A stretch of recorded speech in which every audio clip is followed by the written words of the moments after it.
Hola alumnos de octavo básico. En esta oportunidad vamos a trabajar en la etapa número 6 que corresponde a lo que es el calvinismo, anglicanismo y la contrarreforma.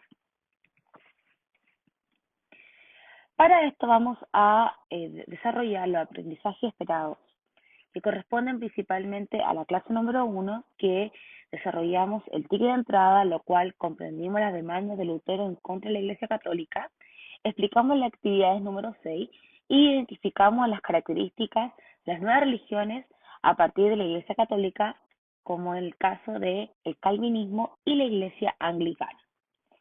Ya la segunda clase también comenzamos con el ticket de entrada donde comprendimos el rol de las nuevas religiones dentro y en torno a la crisis de la Iglesia Católica, dudas y consultas de desarrollo de actividad número 6 y terminamos por reconocer la respuesta de la Iglesia Católica frente a las críticas que se desataron a partir del siglo XVI. Comenzamos con el desarrollo de la ticket de entrada de la clase número 1, donde debíamos reflexionar en torno a las demandas críticas que realizó Martín Lutero al comportamiento de la Iglesia Católica. Le hicimos clase y la revisamos. Antes de comenzar para ver las características del calvinismo y la Iglesia Anglicana, es importante recordar cómo este proceso hemos ido trabajando en la etapa número 5 y en la etapa número 6. Es importante saber que la reforma del cristianismo durante el siglo XVI parte por dos causas principales que corresponden, la primera de ellas, la relajación moral del clero y sobre todo el alejamiento de la iglesia de sus funciones espirituales, ya que se estaba desarrollando diferentes prácticas que no corresponden a las ideales originarias de la Iglesia Católica y que van a ir en torno a la riqueza que estaba teniendo la Iglesia Católica, como por ejemplo prácticas como la venta de indulgencia, el nepotismo y la simonía. A partir de esas críticas se van a desarrollar tres etapas dentro de la reforma del cristianismo. El primero de ellos corresponde a lo que es la reforma protestante y los protagonistas van a ser Martín Lutero, Juan Calvino y Enrique VIII. Después vamos a tener lo que es el proceso de la guerra de religión, donde obviamente se va a desatar principalmente con la expansión de estas nuevas religiones y cómo la Iglesia Católica va a tomar el desarrollo de la crisis. Y termina con esto con la contrarreforma católica que lo vamos a ver en las siguientes diapositivas. Es importante recordar también que la etapa número 5 vimos cómo se desarrolló la reforma protestante de Lutero, que a partir de sus críticas ya se va a desarrollar principalmente lo que es la reforma luterana. Y a través del protestantismo se va a desarrollar principalmente lo que es el desarrollo de una nueva iglesia enfocado principalmente a alejar los, las la metodología o el actuar que estaba teniendo la Iglesia Católica en el siglo XVI y reformarla. Ya viendo lo que vimos Calvino en la etapa anterior, vamos a ver ahora cuáles son las otras dos iglesias que se van a desarrollar a partir de la crisis del cristianismo. La segunda de ellas corresponde a lo que es Juan Calvino. Juan Calvino fue un pensador francés que radicalizó la postura de Lutero, especialmente en Suiza. El rasgo más importante y característico del calvinismo es el concepto extremado y rígido de la predestinación. Y les comentaba que dentro de la iglesia de Juan Calvino, el elemento clave de su nueva religión va a ser la predestinación, ya que según él, desde la eternidad, desde antes de la creación del mundo, Dios eligió por su gracia y amor a un cierto número de criaturas para salvarse y nada ni pecados repetidos, ni esfuerzos heroicos hacia la virtud, y podrían jamás modificar esta voluntad divina. Al igual que Lutero, Calvino pensaba que la única verdad estaba en la Biblia. Acá tenemos también un mapa conceptual donde un poco nos resume lo que son las ideas de Calvino. Recordar que Calvino es francés, pero su fuente de desarrollo de esta nueva religión va a ser principalmente en Suiza, ¿ya? Y esta predestinación o puritanismo se va a desarrollar principalmente a partir de tres objetivos fundamentales. La primera de ellas dice de que las personas estaban salvadas o condenadas antes de nacer, sin importar sus obras ni la fe. que la salvación y el destino es decidida por Dios con anterioridad. Y como tercer objetivo, dice que el éxito es causa de la gracia divina y del trabajo del hombre. O sea, que el hombre no posee autonomía para alcanzar su salvación. Esos son de acuerdo a lo que desarrolló Calvino dentro de su nueva religión. Por otro lado, vamos a encontrar que se va a desarrollar otra nueva religión, principalmente en Inglaterra, y eso tiene que ver principalmente con el anglicanismo. La causa fundamental del anglicanismo tiene que ver principalmente con la situación política y social que se llevó a cabo dentro del reinado de Enrique VIII. Enrique VIII era rey de Francia en ese momento y ustedes saben que en esa época para lo más importante dentro de un reinado es dejar herederos, ¿ya? Y Enrique VIII en esa época no estaba teniendo herederos. Acuérdense que el heredero es un hijo varón. Por lo tanto, en esa época Enrique VIII con su esposa Catalina de Aragón estaban teniendo problemas de herencia, ya que Catalina de Aragón no podía darle herederos varones y además también tenía problemas de salud, por lo tanto no podía engendrar al heredero de Inglaterra. Tras esto, Enrique VIII encuentra la solución y se enamora de otra mujer llamada Ana Bolena, lo cual él se enamora perdidamente de Ana Bolena y va a querer separarse de su esposa Catalina de Aragón. Él, con ayuda de su poder, pide al Papa del Vaticano en ese momento que le dé el divorcio de su esposa Catalina de Aragón, pero lo niega, ya que en el cristianismo el divorcio era completamente prohibido.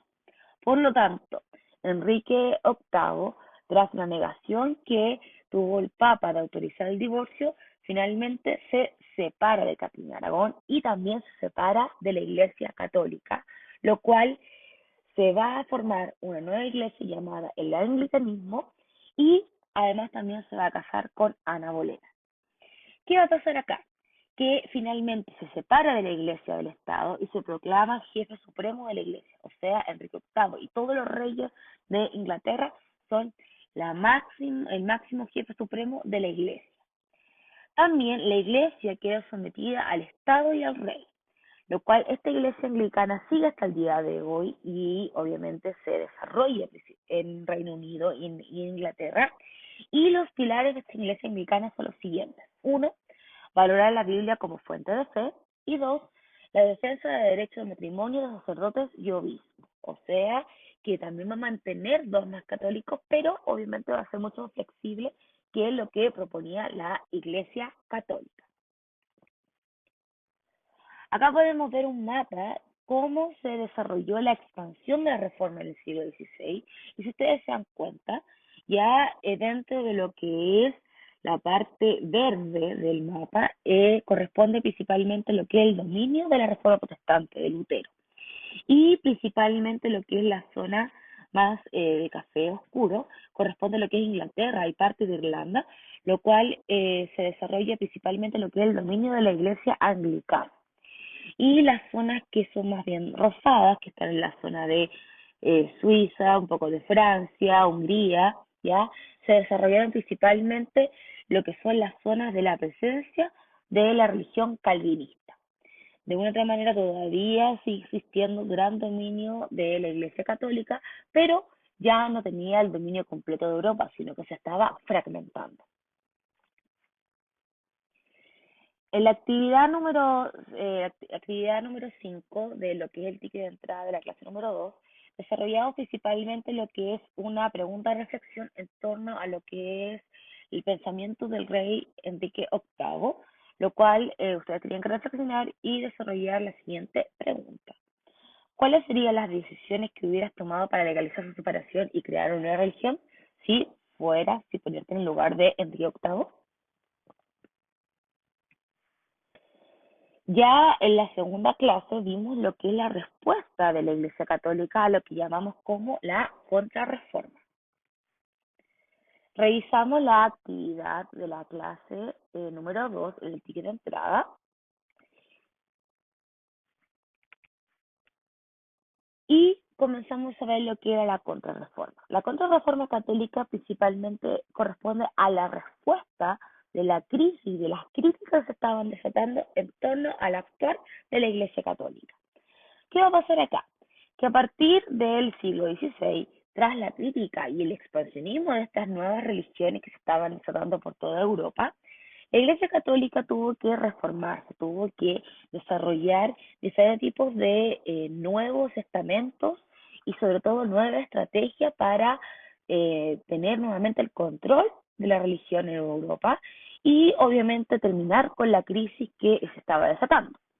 Para esto vamos a ver que a partir del mandato del Papa Pablo III se va a producir la reacción de la Iglesia Católica ante el avance de la Reforma Protestante, lo cual este movimiento de renovación de la Iglesia Católica bajo la protección de la monarquía española, absolutismo, va a caer diferentes tipos de transformaciones y cambios que va a tener el actuar de la Iglesia Católica, como por ejemplo, defender la pureza del catolicismo y de los bienes de la nobleza, y sobre todo reajustar los principios católicos de la realidad. Esto provocó las siguientes consecuencias a lo que llamamos la contrarreforma. ¿Qué pasó acá? ¿Qué consecuencias vamos a tener? Se van a tener como consecuencia que se va a romper la unidad religiosa. Se van a desarrollar, obviamente, como lo vimos, nuevas iglesias cristianas como la luterana, anglicana y calvinista. También se va a desarrollar ideas religiosas en torno a estas nuevas religiones. También se va a desarrollar el fortalecimiento del capitalismo, va a aparecer la Contrarreforma Católica, se organizó el cruel Tribunal de la Inquisición y va a surgir la Orden de los Jesuitas. El Tribunal de la Inquisición principalmente tiene que ver a condenar a todos los pecadores y a los herejes que van en contra de la Iglesia Católica. O sea, la Iglesia Católica va a tomar un rol, una reacción más bien determinante y muy directa en torno a los infieles y a los que dejan de ser parte de la Iglesia Católica o bien ser parte del catolicismo. Por lo tanto, va a desarrollar un fuerte discurso y sobre todo va a desarrollar diferentes tipos de órdenes, por ejemplo, los órdenes jesuitas que se van a encargar principalmente de lo que es el proceso de la evangelización y sobre todo la transmisión de la doctrina católica. Ya con esto visto, vamos a desarrollar principalmente lo que son las actividades de la guía número 6, que se va a centrar en la página 34 y 35. Y ustedes tenían que desarrollar la pregunta 1, 2, 3 y 4, que estaba en la página 35, y leer atentamente los recursos, los recursos de la fuente histórica que estaban en esas páginas. Ya con esta información quedamos listos con los contenidos de la guía número 6. Cualquier duda me escriben al correo y nos vemos en la próxima clase. Que estén muy bien, nos vemos. Adiós.